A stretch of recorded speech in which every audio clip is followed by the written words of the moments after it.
انکار کی وجہ سے انہیں زندگی میں اگر کوئی کسی وقت کو اچھا کام بھی کیا تھا انہوں نے دنیاوی طور پر، تو وہ بھی ان کے لیے قابل قبول نہیں ہے۔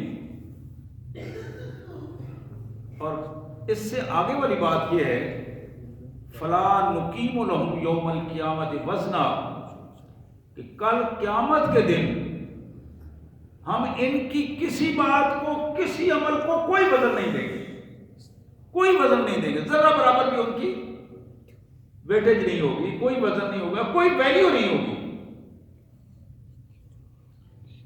ذالک جزاؤہم جہنم بما کفروا، یہ سزا ہے ان کی کفر کی وجہ سے، ان کو جہنم میں بھڑکتی ہوئی آگ میں پھینکا جائے گا۔ اور ان کا دوسرا جرم یہ ہے، واتخذوا آیاتی ورسلی ہزوا، انہوں نے میرے حکموں کا بھی مذاق اڑایا اور میرے رسولوں کا بھی مذاق اڑایا۔ ان دو گستاخیوں کی وجہ سے یہ کسی صورت میں کامیابی کے راستے پر نہیں آ سکیں گے۔ اس کے مقابلے میں ان الذین آمنوا وعملوا الصالحات، جن لوگوں نے ہماری بات مان لی، نیک اعمال کر لیا، اپنے آپ کو درست کر لیا، کانت لہم جنات الفردوس، ان کے لیے ایسے باغات جن میں اونچے اونچے محلات، اور اس میں ان کی ضیافت تیار ہے۔ نزلا، یہاں بھی نزلا کے لفظ ہیں، وہاں بھی نزلا کے لفظ ہیں۔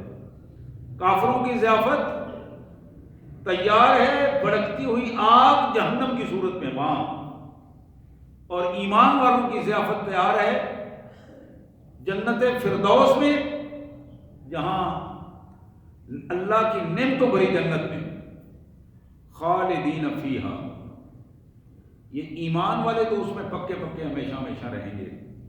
لا یبغون عنہا حولا، وہ چاہیں گے بھی نہیں کہ وہاں سے ادھر ادھر جائیں، وہ وہاں مطمئن ہوں گے، خوش ہوں گے۔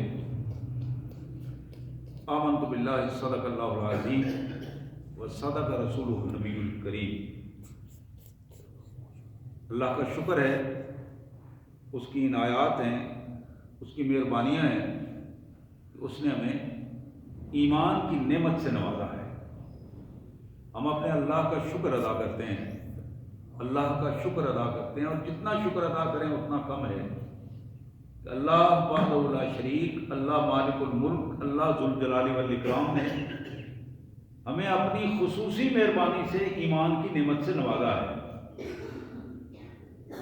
اور حقیقت یہ ہے کہ یہ اس کی توفیق ہے، اس کی مہربانی ہے، ورنہ لاکھوں انسان پھرتے ہیں کہاں کہاں گمراہ، اور کس کس انداز میں انسان انسانوں کے سامنے جھک رہا ہے، انسان پتھروں کے سامنے، قبروں کے سامنے، انسانوں کے سامنے، جانوروں کے سامنے، عجیب قسم کی کیفیات ہیں۔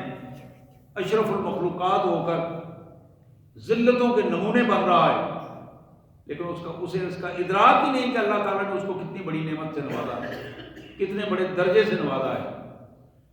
تو میں عرض کر رہا تھا یہ اللہ کا شکر ہے، اس کی عنایات ہیں، اس کی مہربانیاں ہیں، اور ہم اپنے اللہ سے دعا کرتے ہیں کہ ربنا لا تزغ قلوبنا بعد اذ ہدیتنا وہب لنا من لدنک رحمہ انک انت الوہاب۔ یا اللہ تم نے جو یہ نعمت دی ہے، ایمان کی نعمت دی ہے، اس نعمت کو ہم سے چھین نہ لینا، ہمیں استقامت عطا فرمانا، اس ایمان کی نعمت پر ہمیں ڈٹ جانے کی توفیق عطا فرمانا، اس جیسی یا اس کے مقابلے میں کسی بھی دوسری صورتحال کی طرف ہمیں نہ مائل کرنا۔ میرے انتہائی واجب الاحترام بھائیوں اور بہنوں، آج کی جو سورہ کہف کی یہ آیات جو ہمارا آج کا زیر مطالعہ ہے، سب سے پہلی چیز جسے قرآن نے ہمارے سامنے رکھا ہے، ناشکرے اور کافر لوگ، ان کی سب سے بڑی بات یہ ہے کہ وہ اپنے جیسے بندوں کے سامنے اپنے آپ کو جھکا دیتے ہیں، اپنے جیسے بندوں کے سامنے، بجائے اس کے کہ وہ اپنے رب کے سامنے جھکیں۔ وہ بندے جو ان کی طرح محتاج ہیں، وہ بندے جو ان کی طرح محتاج ہیں، کھانے پینے کے محتاج ہیں، چلنے پھرنے سے محتاج ہیں، واش روم جانے میں محتاج ہیں، کسی بھی معاملے میں وہ اس پوزیشن میں نہیں ہے کہ وہ خود مختار ہو، ہر معاملے میں محتاجی ہے ان کے لیے۔ اب ان محتاج بندوں کو، اور یہ ساری کائنات اللہ کی محتاج ہے، واللہ الغنی وانتم الفقراء، اللہ غنی ہے اور تم سارے محتاج ہو۔ اس محتاجی کی حالت میں جس کے سامنے جھک رہے ہیں، سجدہ ریز ہو رہے ہیں، اپنی خواہشات، اپنی نیاز مندیاں جس کے سامنے پیش کر رہے ہیں، وہ تو خود محتاج ہے، اس کی اپنی پوزیشن کیا ہے؟ تو حقیقت یہ ہے کہ یہاں آج کے آیات کا جو پہلا سبق ہے اسے ہمیں ذہن میں رکھنا چاہیے۔ اللہ فرماتے ہیں کہ کوئی بندہ بھی کسی بندے کی تقدیر نہیں سنوار سکتا، کوئی بندہ کسی بندے کو کامیابیاں نہیں دلا سکتا، کوئی بندہ کسی بندے کا نقصان نہیں کر سکتا۔ یہ نفع اور نقصان کی حقیقت جو ہے یہ ساری کی ساری اللہ کے قبضہ قدرت میں ہے۔ اس پوزیشن کو اللہ تبارک و تعالیٰ نے ہمارے سامنے رکھا کہ ہمارے حکم سے آگے بڑھ کر اگر کوئی بندہ یہ سمجھے کہ میں کامیاب ہو جاؤں گا، بندوں کو ساتھ ملا کر، جتھوں کو ساتھ ملا کر، کسی دوسرے کے سامنے جھک کر، کسی دوسرے کے ساتھ رائے سے رائے ملا کر، اور میں نہیں، انا جہنم للکافرین نزلا، نتائج اس کے یہ ہیں کہ صرف ہم کچھ دیر کے لیے ان کی رسی ڈھیلی کر دیتے ہیں، کچھ دیر کے لیے ان کو مہلت دے دیتے ہیں تاکہ ہم نے جو انہیں عقل دی ہے اس عقل کو استعمال کر کے یہ اپنے آپ کو سنوار لیں، بعد آ جائیں۔ لیکن اگر یہ بعد نہیں آتے، سنورتے نہیں ہیں، تو پھر نتائج کیا نکلیں گے؟ انا جہنم للکافرین نزلا، کہ ہم نے کافروں کے لیے جہنم میں ان کی ضیافت کا بندوبست کیا۔ اب اس سے آگے جو دوسری آیت ہے اس میں کائنات کے مالک نے بڑی کھل کر اپنے بندوں کو بات کھل کر سمجھائی ہے۔ اللہ نے فرمایا کہ تم جن جن کاموں میں لگے ہوئے ہو، یہ بات ذرا ذہن میں ہماری رہنی چاہیے کہ دین صرف اس کا نام نہیں ہے کہ بندہ مسجد میں آئے اور مسجد میں آ کر واپس چلا جائے اور نمازیں پڑھ لے، زکوٰۃ، روزہ، حج، عبادات کا صرف نام دین نہیں ہے۔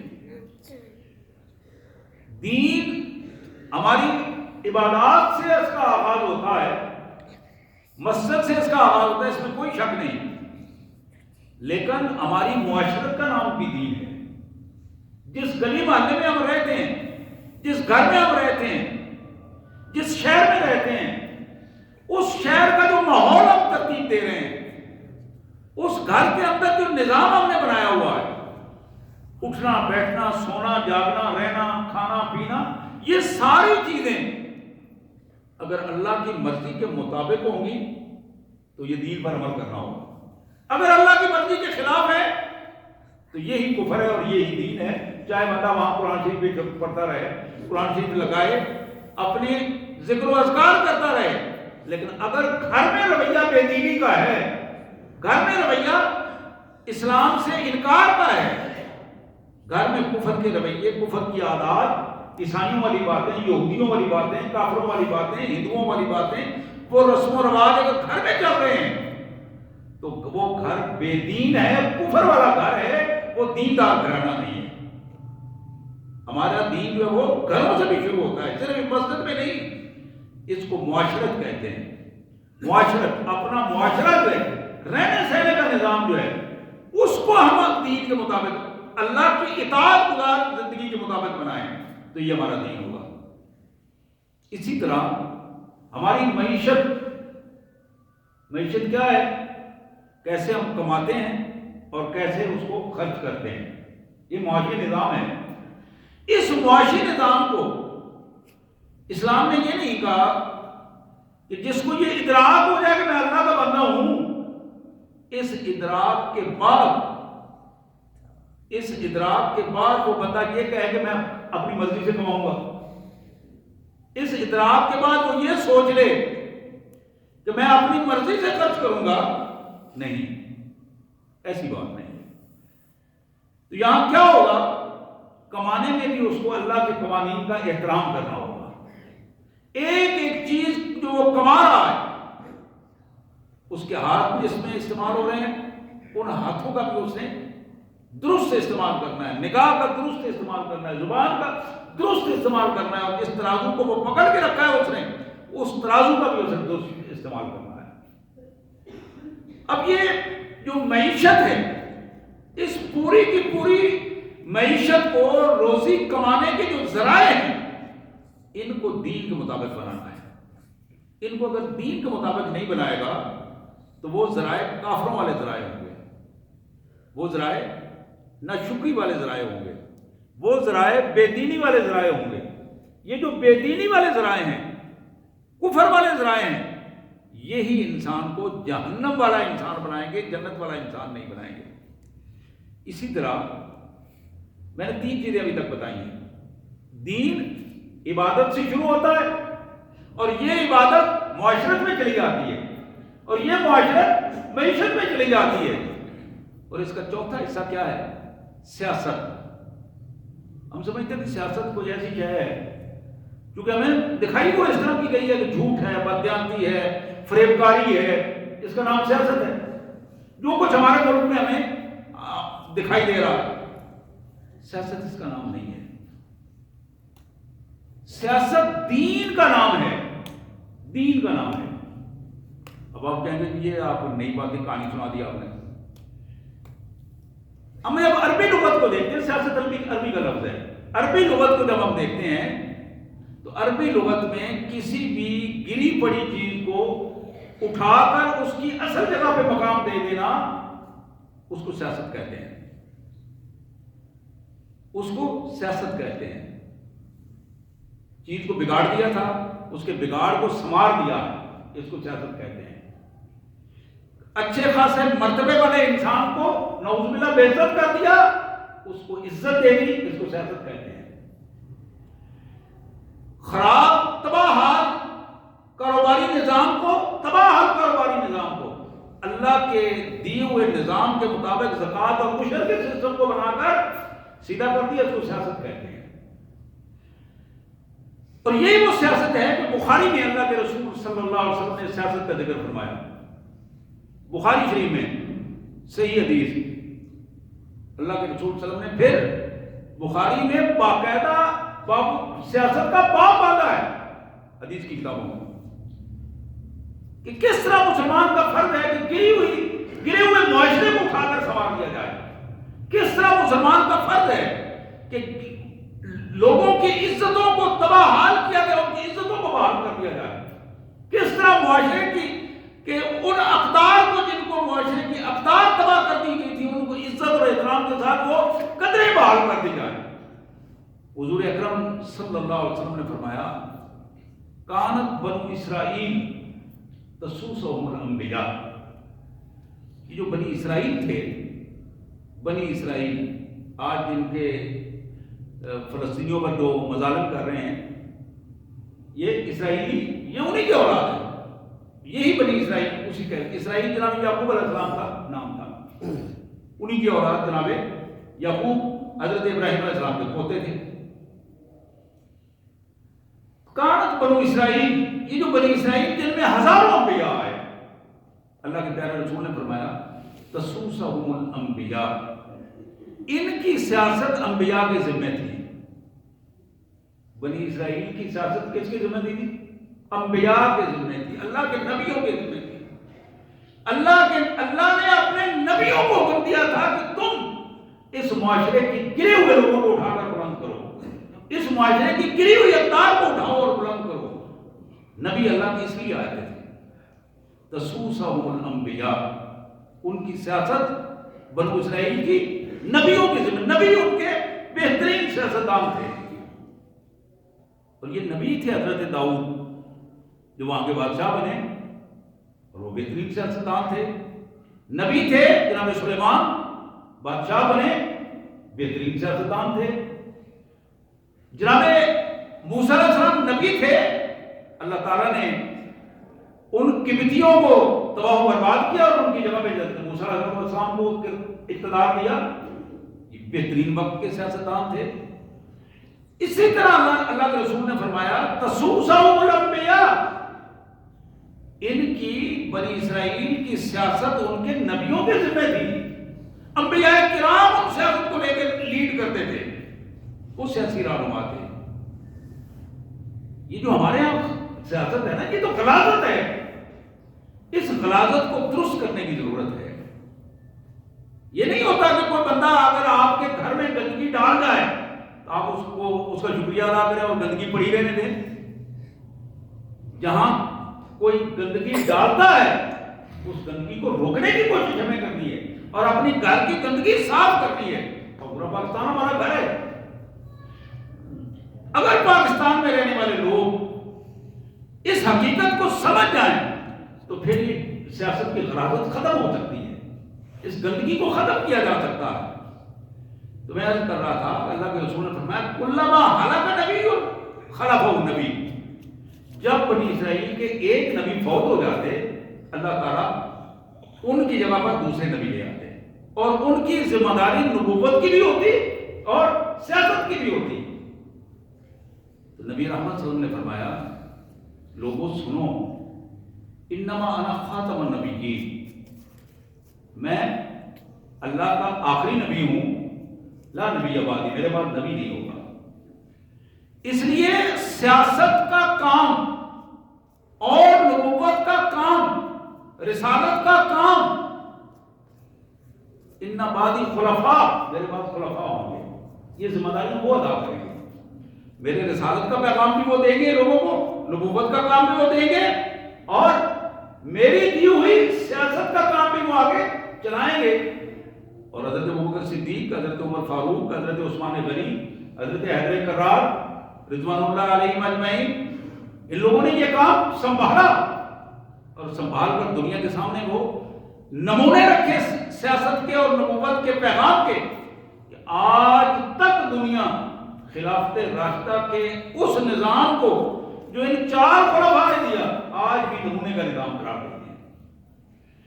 تو میں یہ عرض کر رہا تھا کہ یہ چار بنیادی چیزیں دین ہیں، عبادات جن کا آغاز مسجد سے ہوتا ہے، اسی طرح معاشرت جو ہمارے گھر کا نظام چلاتی ہے، معیشت جو ہمارے بازار کا نظام چلاتی ہے، اور پھر سیاست جو ہمارا اوورآل پورے معاشرے اور پورے ملک کے نظام کو چلاتی ہے.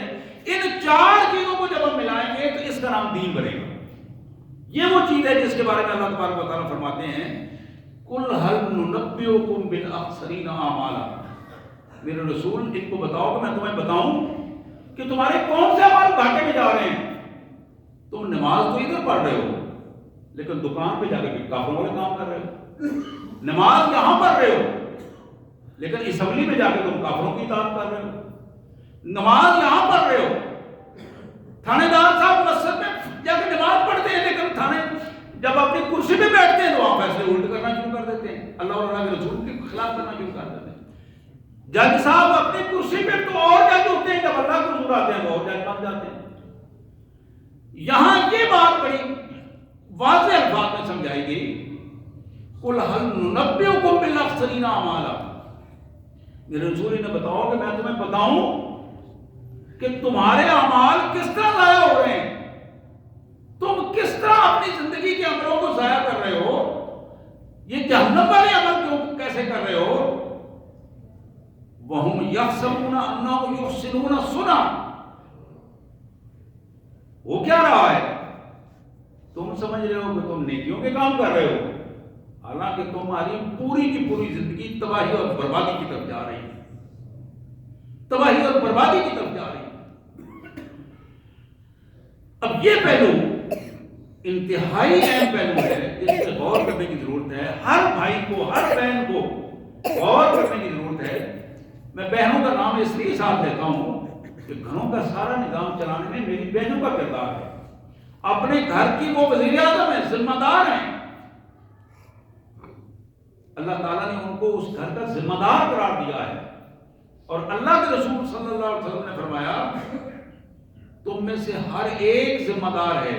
کلکم راع وکلکم مسئول عن رعیتہ، تم میں سے ہر شخص، یہ بخاری کی حدیث ہے، سیاستہ کی دوسری کتابوں میں موجود ہے، تم میں سے ہر شخص ذمہ دار بنایا گیا ہے اور ہر شخص سے اس کے ذمہ داری میں آنے والی چیزوں کے بارے میں پوچھا جائے گا۔ کلکم راع وکلکم مسئول عن رعیتہ۔ پھر اس کی تفصیل ہے، حدیث آپ نے سنی ہے، میں صرف دوبارہ آپ کے ذہنوں میں تازہ کرنا چاہتا ہوں۔ اس کی تفصیل میرے پیارے رسول صلی اللہ علیہ وسلم نے اس طرح ارشاد فرمایا کہ ایک عورت اپنے گھر کے بچوں، اپنے گھر کے سامان، اپنے گھر کے خاوند کی عزت اور خاوند کے مال و دولت کی ذمہ دار ہے، بچوں کی تربیت کی ذمہ دار ہے، اس سے اس کے بارے میں پوچھا جائے گا۔ خاوند سے پوچھا جائے گا کہ اس نے اپنے گھر خرچہ دیا ہے، اخراجات پورے کیے، اپنے گھر کو تحفظ دیا ہے، اپنے گھر میں لباس کا بندوبست کیا ہے، سردی گرمی سے بچنے کے معاملات کو درست کیا ہے۔ خاوند سے یہ باتیں پوچھی جائیں گی کہ تم نے اپنے گھر والوں کو تحفظ دیا ہے، لیکن گھر کے چار دیواری کے اندر کا جو نظام ہے اس میں میری بہنیں ذمہ دار ہیں، مائیں ذمہ دار ہیں اپنے بچوں کی، ان سے پوچھا جائے گا کہ تم نے اپنے خاوند کی تربیت کس طرح کی، خاوند کی اطاعت کس طرح کی، اپنے گھر کے معاملات کو تم نے بہتر کس طرح بنایا۔ اور بعض اوقات ایسے ہوتا ہے کہ مرد اپنی اناپرستی کی وجہ سے اپنے گھر کو آگ لگا دیتا ہے، اور بالکل اس کے برعکس بعض اوقات خواتین اپنی اناپرستی میں اپنے گھر کو آگ لگا دیتی ہیں، اجڑ جاتے ہیں، گھر تباہ و برباد ہو جاتے ہیں، نسلیں برباد ہو جاتی ہیں، چھوٹے چھوٹے بچے، ان کی زندگیاں برباد ہو جاتی ہیں۔ ان حالات میں ہمیں غور کرنے کی ضرورت ہے، غور کرنے کی ضرورت ہے کہ ہماری مجموعی طور پر ہمارا معاشرہ کس طرف جا رہا ہے۔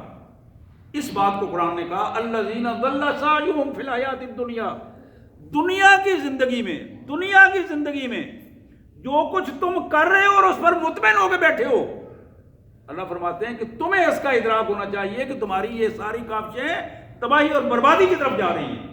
اس پہ ذرا غور کرو، ایک ایک لمحے پہ تم غور کرو کہ تم کیا کر رہے ہو۔ غور کرنے کی کیا ضرورت ہے، کیا کیفیت ہے کہ رات کو سونے سے پہلے آج کا پورا دن جو گزرا ہے اس دن کے حوالے سے میں اس بات غور کروں کہ آج دن میں نے کتنی فرما برداری اور کتنی نافرمانیاں کی، آج کا دن کتنی اطاعت گزاری میں گزرا ہے اور آج کا دن کتنی نافرمانیوں میں گزرا ہے۔ تو میرے پیارے بھائیوں، یہی وہ بنیاد ہے۔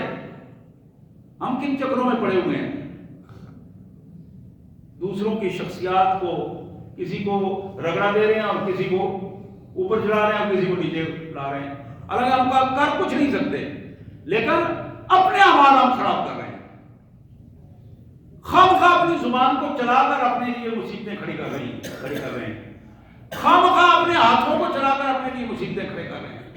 یہ ہمارے اعضاء، نظریں، ہاتھ، یہ بھی جواب دیں ہیں اللہ کے حضور، آپ کے علم میں ہے، یہ بھی بارہ آپ نے سنا ہے۔ تو اللہ کے پیارے رسول صلی اللہ علیہ وآلہ وسلم نے اس حوالے سے جو چیزیں ہمارے سامنے رکھی ہیں وہ بڑی اہم باتیں ہیں۔ میں آخر میں ایک حدیث آپ کے سامنے رکھنا چاہوں گا، بالخصوص وہ بھائی جو ڈائریکٹ یا انڈائریکٹ کاروبار میں کام کر رہے ہیں۔ بالکل ہر فرد یا تو ڈائریکٹ کاروبار کر رہا ہے یا انڈائریکٹ کر رہا ہے، دونوں صورتیں ہیں، لیکن ہر فرد کے لیے یہ بڑی اہم حدیث ہے۔ 7 باتیں اللہ کے پیارے رسول صلی اللہ علیہ وسلم نے ارشاد فرمائی اور بڑی اہم باتیں ہیں اس حوالے سے، جن کو ہم شاید دین نہیں سمجھتے اور بے دینی کی کیفیت میں ہم اپنے لیے حرام کما رہے ہیں اور اپنے بچوں کو بھی حرام کھلا رہے ہیں، اور نتیجہ یہ نکلتا ہے کہ نسلیں برباد ہو رہی ہیں، نتیجہ یہ نکلتا ہے معاشرہ سبکنے کے بجائے بگاڑ کی طرف جا رہا ہے۔ اس پہ ذرا غور کیجئے گا، نبی رحمت صلی اللہ علیہ وسلم کے اس فرمان پر، یہ بہقی شریف کی حدیث ہے، جناب ابو سعید خدری رضی اللہ تعالیٰ عنہ کی یہ روایت ہے، فرماتے ہیں کہ میرے آقا صلی اللہ علیہ وسلم نے فرمایا ان اطیب القصب قصب التجار، حضور نے فرمایا کہ بہترین کمائی جو دنیا میں کی جا سکتی ہے دنیا داری کے اعتبار سے، وہ بہترین کمائی تاجروں کی کمائی ہے، تجارت کی کمائی ہے۔ پھر فرمایا الذین اذا حدثوا لم یکذبوا، پہلی چیز یہ ہے اس تاجر کی کمائی بہترین کمائی ہے کہ جب وہ اپنی تجارت میں بات کر رہا ہو تو پھر جھوٹ نہ بولے۔ اذا حدثوا لم یکذبوا، جھوٹ نہ بولے۔ اب یہ تجارت جو ہے نا، یہ چھوٹی سی ریڑھی بھی ہے، چھوٹی سی ریڑھی، وہ بھی تجارت ہے۔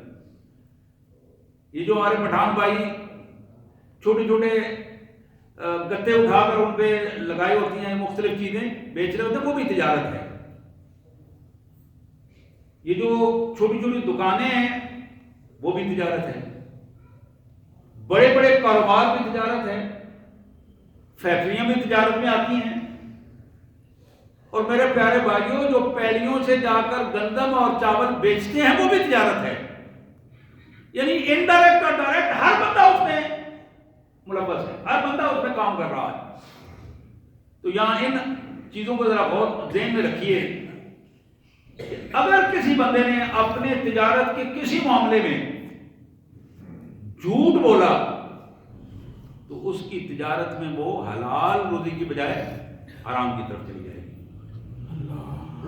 ایک جھوٹ بولنے سے رزق حرام ہو جائے گا، اور رزق جب حرام ہو جائے گا تو پھر خود یا بچوں کو یا جس کو بھی کھلایا وہ حرام مال ہوگا، اور اس کے نتائج بھی حرام ہی نکلیں گے۔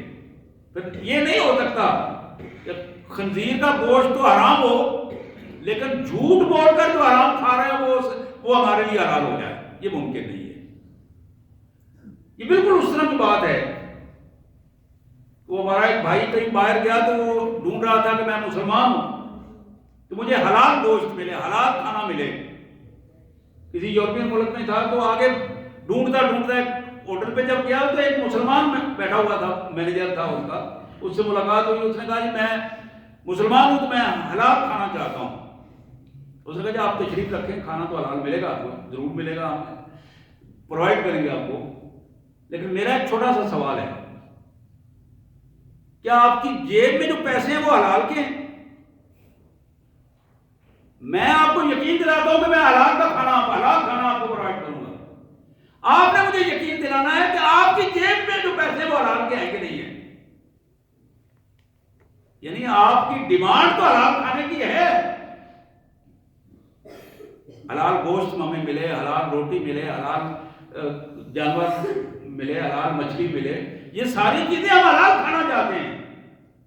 ہم کتا نہیں کھانا چاہتے، سور نہیں کھانا چاہتے، حرام ہے، حرام چیزوں سے ہم اجتناب کرتے ہیں، لیکن ہمیں اس کا بھی ادراک ہونا چاہیے کہ اس کے ساتھ جو حرام رویے ہیں ہمارے، وہ بھی ہمارے رویوں کو حرام رویے ہمارے رزق کو حرام کر دیتے ہیں۔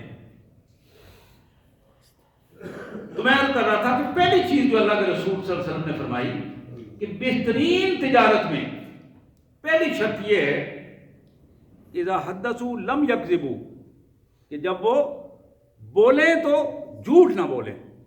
اسی طرح نبی رحمت صلی اللہ علیہ وسلم نے فرمایا دوسری بات وَإِذَا تَمِنُوا لَمْ يَخُونُوا، کہ جب کوئی ان کے سپرد امانت کی جائے تو اس میں وہ خیانت نہ کریں، بددیانتی نہ کریں، خیانت کے مرتکب نہ ہوں۔ یہ دوسری چیز ہے۔ پہلی چیز تھی جھوٹ نہیں بولنا، دوسری چیز تھی بددیانتی اور خیانت نہیں کرنی۔